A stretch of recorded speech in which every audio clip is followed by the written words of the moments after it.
ஆவிக்குரிய வரம்.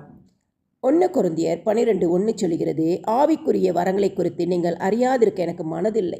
அப்போஸ்தலராக பரிசுத்த பவுல் கொரிந்தியர் நிருபத்தில் எழுதும் பொழுது இந்த வேத சத்தியத்தை நாம் பார்க்கிறோம். வரங்களில் வித்தியாசங்கள் உண்டு, ஆவியானவர் ஒருவரே. ஆவியனுடைய அனுகிரகம் அவனவனுக்கு பிரயோஜனத்திற்கென்று அளிக்கப்பட்டு இருக்கிறது. அப்போ இந்த ஆவியின் வரங்கள் அவங்கவுங்க பிரயோஜனத்திற்கென்று அளிக்கப்பட்டு இருக்கிறது.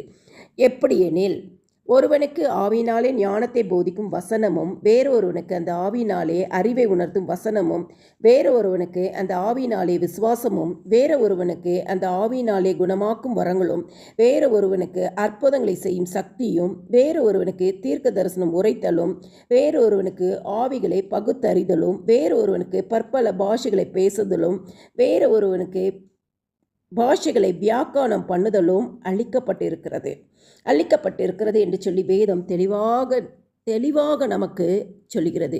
இவையெல்லாம் அந்த ஒரே ஆவியானவர் நடப்பித்து தமது சித்தத்தின்படி அவனவனுக்கு பகிர்ந்து கொடுக்கிறார். ஆவியானவருடைய சித்தத்தின்படி ஒவ்வொருவருக்கும் ஒவ்வொரு வரங்கள் பகிர்ந்து அளிக்கப்படுகிறது. கிறிஸ்துவுக்குள் பிரியமானவர்களே, இந்த நாளிலும் இந்த வரங்களை குறித்து நாம் கர்த்தருடைய சமூகத்தில் போய் கேட்கணும்.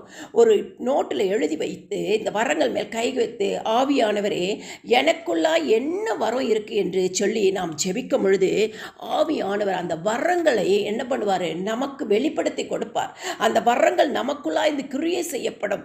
இப்பொழுதும் தேசத்தில் நம்ம தேசத்தின் எழுப்புதலுக்காகவும் நம்ம குடும்பத்தில் ஒரு எழுப்புதல் உண்டாகணும் என்று சொல்லி நம்மளுடைய தனிப்பட்ட ஜெப வாழ்க்கை இன்னும் அக்னியாக மாற வேண்டும் என்று சொன்னால் ஆவியானவருடைய பெல்லன் வேணும். அது மாத்திரம் இல்லை, அப்போஸ்தல காலத்தில் நடந்த அற்புதங்கள், அடையாளங்கள், அவங்களுக்குள்ள ஆவியானவர் வரங்கள் இருந்தது, ஆவியானவருடைய கனிகள் இருந்தது, ஆவியானவருடைய பெல்லன் இருந்தது. அப்போ நம்மளுடைய வாழ்க்கையிலையும் இந்த வரங்களை அறிந்து கொண்டோம் என்று சொன்னால் நம்மளுடைய வாழ்க்கையிலும் அப்போஸ்தல காலத்தில் நடந்த அற்புதங்கள், அடையாளங்கள் நடக்கும்.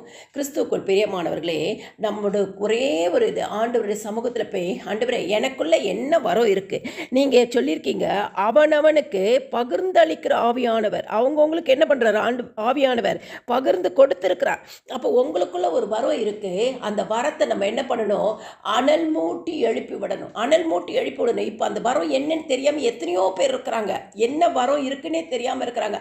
அந்நிய பாஷை பேசுகிறவங்க அடுத்தது என்ன கேட்கலாம், வியாக்கான வரத்தை தாங்கன்னு கேட்கலாம். வியாக்கான வரங்கள் வரும் பொழுது தீர்க்க தரிசனம் வரும் நீங்கள் ஜெபிக்கும் பொழுதே சுகமாக்கப்படும். இப்படி வரங்கள் கிரியை செய்ய ஆரம்பிக்கும். கிறிஸ்துவுக்குள் பிரியமானவர்களே, இந்த நாள் நம்ம தேவனுடைய சமூகத்தில் போய் நமக்கு கொடுக்கப்பட்டிருக்க வரங்களை அறிந்து கொள்வோமாக, வரங்களுக்காக ஜெபிப்போமாக, வரங்களை அனல் மூட்டி எழுப்புவோமாக.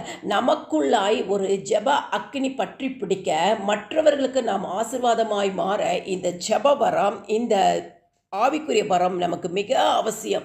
நாமே ஆவியானவருடைய கரத்தில் அர்ப்பணித்து ஜெபிப்போமாக. எங்களை நேசிக்கிற நல்ல இயேசுவே, அப்பா இந்த நாளிலும் ஆவியானவரே, நீங்கள் சொல்லியிருக்கீங்கல்லப்பா ஆண்டவரே, அந்த ஒரே ஆவியானவர் நடப்பித்து தமது சித்தத்தின்படி அவனவனுக்கு பகிர்ந்து கொடுக்கிறார் என்று சொல்லி ஆண்டவரே, ஜெபிக்கிற ஒவ்வொருத்தருக்கும் நீர் பகிர்ந்து கொடுத்திருக்கிற வரங்கள் வெளியரங்கமாகட்டும் அப்பா. எங்கள் தேசத்தின் எழுப்புதலுக்கு எங்களுக்கு வரங்கள் வேணும்ப்பா.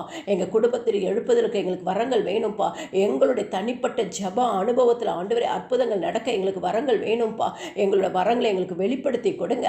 அந்த வரங்கள் அனல் மூட்டி எழுப்பப்படட்டும். இந்த நாளில் ஒவ்வொரு கிறிஸ்தவர்களுக்குள்ளே நீங்கள் கொடுத்திருக்க அந்த வரங்கள் ஆண்டவரே கிரியை செய்யும்படியா எங்களை இன்னும் அதிகமாக ஜெபிக்கிறவர்களாய் மாற்றுங்கப்பா.